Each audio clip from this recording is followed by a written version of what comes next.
afternoon. I'll start with a quick review of Sunday's performance. Obviously, it was a failure. It still looked that way yesterday as we reviewed it, both as a staff and a football team.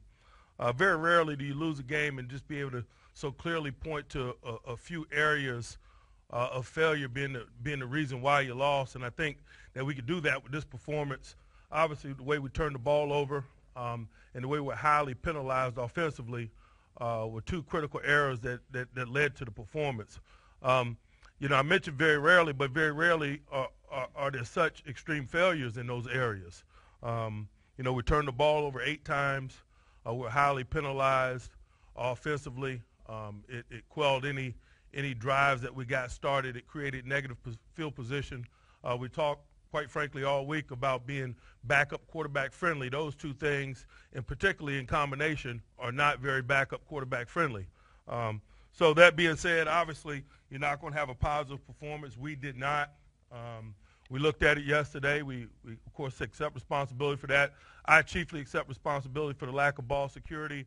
It was two legitimate things that caused the outcome in that area.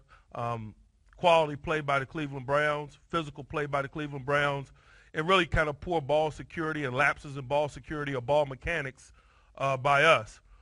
Created the perfect storm where we turned the ball over as often as we did and really eliminated any chance for rhythm or eventual success in the game. Really, when you go back and look at it, it's quite amazing that you only lose by 6 when you provide that type of leg up to the opponent that we did on Sunday.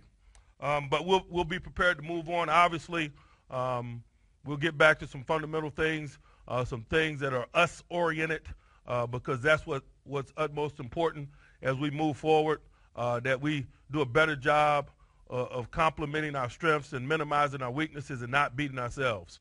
That'll be a supreme focus of us this week. From an injury standpoint, we've got some guys that can work themselves back into play here this week. Jericho Cotry ran yesterday. He'll participate partially tomorrow with an eye toward playing. Ben threw the ball yesterday. He'll take steps maybe toward playing this week. We'll leave the door open for him. He's got a chance. Mike Adams has an ankle sprain. He's out. He'll be replaced by Kelvin Beachum, who, of course, replaced him in the football game. Willie Colon looks a lot better. He may need a day or two at the early portions of the week, but the knee that got him at the latter part of last week is much improved, so he's got a strong chance of playing. Byron Leftwich threw yesterday, but we'll just take a look at him and check on his availability. While I talk about Byron and Ben, I'll be clear in regards to our plan at the quarterback position right now. Right now, Charlie Batch is our quarterback. We're working offensively, putting together a plan to complement his strengths, and that's our plan until otherwise. Obviously, these guys will be participating in some form or fashion. We'll let that participation or the result of that participation guide us in terms of their availability as we push toward the latter part of the week, and we'll see where those guys are a little bit later in the week. But as we sit here today and we're preparing and putting together a plan today, we're doing so with Charlie Batch being our quarterback. Lamar Woodley could be characterized as doubtful with his ankle sprain.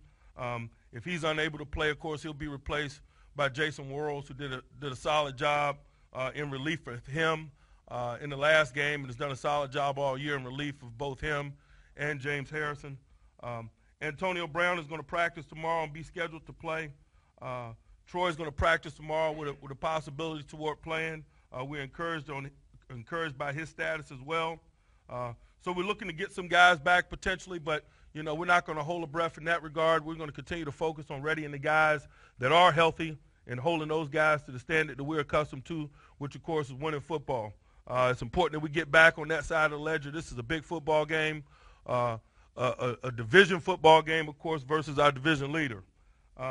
Let's talk about the Ravens here briefly. Really no need to get into in-depth description of this group. Of course, we just played them here a couple weeks ago. Not much has changed with that group since then. Really, if you looked at what happened this past weekend, it's really a capsule of what they're capable of, They're a balanced group, man. Ray is special. He's a guy for all situations. I've said before, even 4th and 29. That's a special football play. But it also not only highlights his abilities, it highlights the abilities and belief that they all have in one another. For Joe to dump that ball off to him and for him to do what he did and pick up a block, the type of block he picked up from Bolden, is really just a snapshot of what the Baltimore Ravens have been about this year. They found ways to win. That's what winning teams do. We better be prepared to match that level of intensity and camaraderie. The tight end position, Peter has been exceptional. I think he continues to find ways to show what he's capable of doing. Sometimes at the expense, Dixon went down in the game, but he really showed what he's capable of. I really think they're doing a nice job of continuing to include Jacoby Jones in their offensive game. He's showing that he's a viable receiving option, as is number 17, Williams, to complement their normal arsenal of guys led by Bolden and, of course, Smith. On defense, for us, like I talked about earlier, is more focusing on what it is that we do well, our readiness, making sure that we don't shoot ourselves in the foot. We can't turn the ball over, obviously. We can't be highly penalized. But within that, we do have some matchup things that we need to be concerned about with what these guys are capable of. Obviously, with Calvin Beachum in there at tackle, we got to do a good job of schematically helping him protect the passer, particularly in situational football, third downs. Kruger, of course, their edge rusher along with Suggs. Those guys flop. We got to be prepared to get those guys blocked. Kruger did a nice job against us last time. Terrell Suggs, of course, has done a nice job against us historically. I think it starts there in terms of formulating a good plan versus these guys making sure that we can keep those guys off a quarterback along with, the usual suspects, Alote Nada and others. In the special teams game, I thought the return, of course, last time was significant. It really was a winning edge when you look at the game. It was the difference in the game. We got to do a better job in defending Jacoby Jones. He's a known threat. He was known before we played him last time. He just simply added to his resume against us. We got to be better in coverage this time than we were then. Their punter, Cook, is doing an awesome job.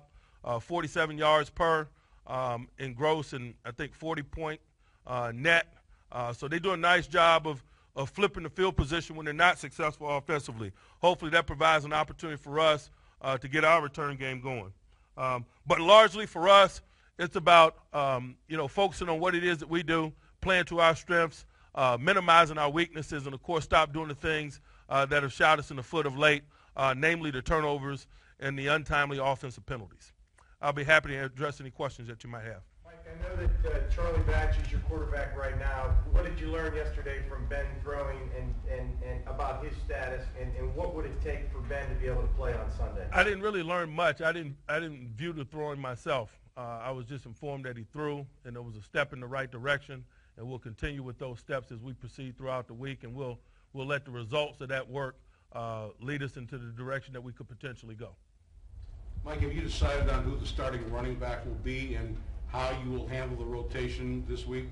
I have, and I will. Jonathan Dwyer is going to start for us at running back. He's been consistently the most productive guy. I think we got a large enough body of work to be able to identify that at this point. Obviously, we've been working in less than ideal circumstances with the rotation and shuffle of those guys due to health and lack of production. But over the course of the last several weeks, it's obvious that he, 1A, is healthy, and 2, is the most productive of the group. So he'll start for us and get the bulk of the carries. The other guys will supplement him in some form or fashion based on situation and how we formulate a game plan. Mike, he fumbled on Sunday in that game. Does that hold true? Will he remain the starter? Should he fumble in the future here, or is everyone on that short list? I deal with things as they arise, and particularly the circumstances surrounding it. I try to stay away from the hypotheticals. What made you go so quickly to the next back each time someone fumbled this week? Because fumbling is unacceptable. We talked all week about, being quarterback friendly or being backup quarterback friendly, and turning the ball over is not that.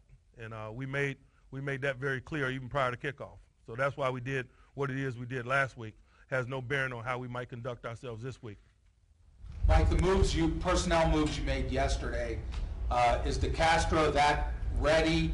And Gilbert, apparently his knee didn't respond, or his ankle, didn't respond. Yeah, what we did, and I should have mentioned that earlier, what we did with Marcus, we put him on IR. We gave him up to 6 or 7 weeks for that ankle to perk up. We knew that there was a possibility that it would not. It has not. Surgery is a strong option. That, of course, will require him to go on IR. That created a spot or an opportunity. David DeCastro has been working here for over a week in terms of practice. He's healthy enough to proceed. We slotted him and moved him up, and we'll just continue to work him in practice and see what he's capable of doing. Was there an option to put Foster at tackle as well and maybe play DeCastro, or how did that? That is potentially an option, but based on our strengths and what we know right now, Calvin Beachum has played. DeCastro has not, other than preseason football. So we feel that that's the best mode to take at this point. But obviously, position flexibility has got to be an element in this thing as we push forward through the week.